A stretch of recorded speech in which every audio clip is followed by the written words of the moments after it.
여러분, 금융의 세계를 한번 기성복 매장이라고 생각해 볼까요? 대부분의 사람들에게 잘 맞는 표준 사이즈들이 있죠.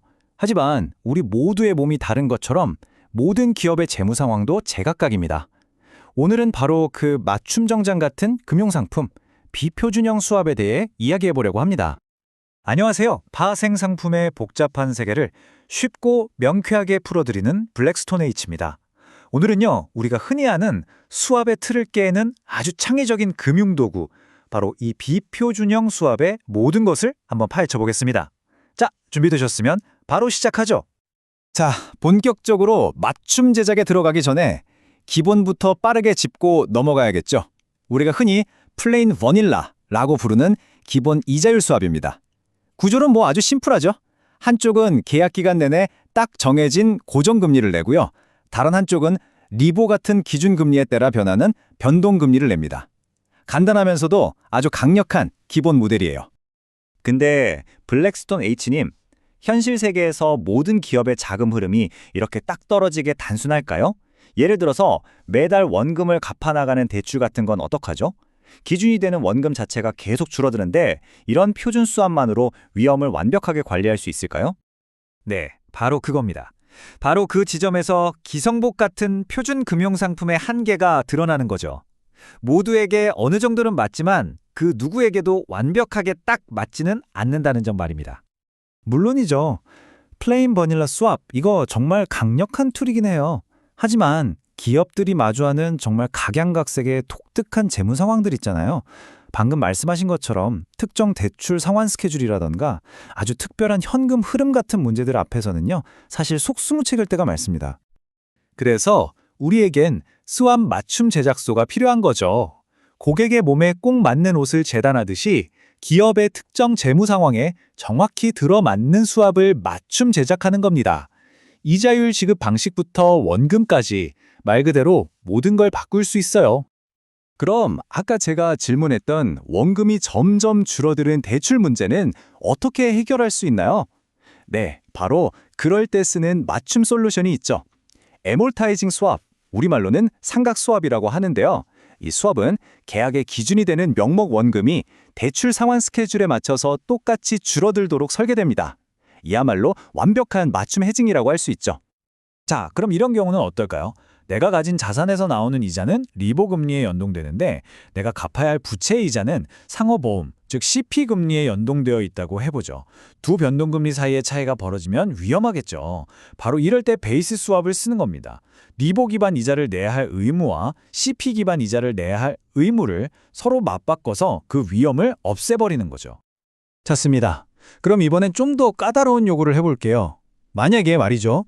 시장 금리가 제가 원하는 특정 범위 안에 있을 때만 이자를 내고 싶어요. 그 범위를 벗어나면 아예 이자를 내고 싶지 않다면 그것도 가능한가요? 그런 아주 디테일한 요구사항을 위한 수압도 당연히 있습니다. 바로 accrual swap, 발생 수압이라는 건데요. 이 수압은 변동금리가 우리가 미리 정해놓은 특정 조건, 예를 들면 8% 이하일 때만이라는 조건을 만족하는 날에만 이자가 차곡차곡 쌓이도록 설계된 상품입니다. 자, 이 수압의 진짜 재미있는 부분은 바로 여기예요. 이자 지급 조건이 얼마나 정밀하게 설정될 수 있는지 보여주거든요. 이 공식을 한번 보세요. 3개월 리버가 8%를 단 하루라도 넘는 날에는 이자가 그냥 0이 되는 겁니다. 기업이 미래 금리를 어떻게 예측하느냐에 따라서 정말 정교한 위험 관리가 가능해지는 거죠. 이 맞춤 제작의 세계는 정말 끝이 없습니다. 이자를 중간에 주지 않고 만기까지 복리로 계속 굴려주는 컴파운딩 수압도 있고요. 10년 만기 국채금리 같은 장기 이자율에 연동시키는 CMS 수압, 심지어는 이자율을 이자 기간이 시작될 때가 아니라 끝나는 시점에 결정해서 불확실성을 최대한 늦추는 LIBOR in arrears 수압까지 정말 상상하는 거의 모든 것이 가능하다고 보시면 됩니다. 자, 지금까지는 옷의 핏이나 디자인을 바꾸는 것에 대해 이야기했다면요. 이제는 아예 옷의 소재, 즉 옷감 자체를 바꾸는 걸 한번 상상해 보세요. 수압은 이자율이라는 세계에만 머물지 않거든요. 바로 equity 수압, 주식 수압이 그 예입니다. 이건 S&P 500 같은 주가 지수에서 나오는 수익률 전체를 고정금리나 변동금리 같은 이자율과 통째로 맞바꾸는 계약이에요. 이게 무슨 의미냐면 주식을 한 주도 사지 않고도 주식시장의 성과에 투자할 수도 있고 반대로 주가 변동이라는 위험을 안정적인 이자 흐름으로 바꿀 수도 있게 된다는 거죠. 아니 도대체 왜 이런 복잡한 거래를 하는 거죠? 네, 여기서 가장 중요한 질문이 바로 왜 이런 거래를 하느냐는 겁니다.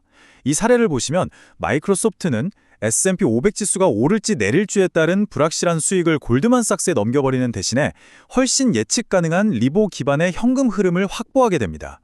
기업 입장에서는 예산을 짜고 미래를 계획하기가 훨씬 쉬워지는 거죠. 항공사나 제조업체 같은 곳은 어떨까요? 유가나 원자재 가격 변동에 정말 민감하잖아요. 커모디티 스왑, 즉 상품 스왑이 바로 이런 기업들을 위한 겁니다. 미래에 어떻게 변할지 모르는 원유 가격을 오늘 미리 정한 고정 가격과 교환하는 거예요. 그럼으로써 원가 변동이라는 아주 큰 위험을 제거해버리는 거죠. 하지만 여러분, 세상에 공짜 점심은 없다는 말 아시죠? 이렇게 놀라울 정도로 유연하고 뭐든지 다 맞춰주는 이 맞춤 설계에는요, 반드시 치러야 할 대가가 따릅니다. 그 대가는 바로 복잡성, 그리고 그 복잡성 뒤에 숨어있는 위험입니다. 수압의 구조가 정교해지고 복잡해질수록 그 가치를 정확히 평가하고 그 안에 어떤 위험이 숨어 있는지 파악하는 건 정말 상상 이상으로 어려워집니다. 와, 이 공식은 정말 보기만 해도 머리가 아프네요. 그렇죠? 이게 과거 P&G 사례에 나왔던 실제 수압의 가치평가 공식 중 일부입니다. 이걸 우리가 풀 필요는 전혀 없어요. 중요한 건 이 공식이 이렇게 복잡한 이유입니다. 여러 개의 다른 변동금리, 환율, 그리고 미래의 특정 조건이 달성될지 말지 같은 것들이 전부 얽히고 설켜 있기 때문이죠. 이 수식의 복잡함 자체가 맞춤 설계라는 화려함 뒤에 얼마나 큰 위험이 숨어 있는지를 보여주는 겁니다. 자, 오늘 내용의 핵심 딱 3가지로 정리해보겠습니다. 첫째, 비표준형 소압은 기성복이 아닌 나만을 위한 맞춤 정장 같은 금융도구라는 것. 둘째, 이자율 구조, 원금, 심지어 기초자산까지 거의 모든 것을 내 필요에 맞게 바꿀 수 있다는 것. 하지만 마지막으로 가장 중요한데요. 이 놀라운 유연성은 복잡성을 낳기 때문에 정확한 가치평가와 철저한 리스크 관리가 그 무엇보다도 중요하다는 점입니다. 금융공학은 지금 이 순간에도 멈추지 않고 계속해서 발전하고 있습니다. 그렇다면 한번 상상해 보시죠. 10년, 20년 뒤에 우리가 지금은 상상조차 하지 못하는 완전히 새로운 형태의 수압은 과연 어떤 모습일까요? 그리고 그것이 우리 경제에 또 어떤 영향을 미치게 될까요? 지금까지 블랙스톤 H였습니다. 감사합니다.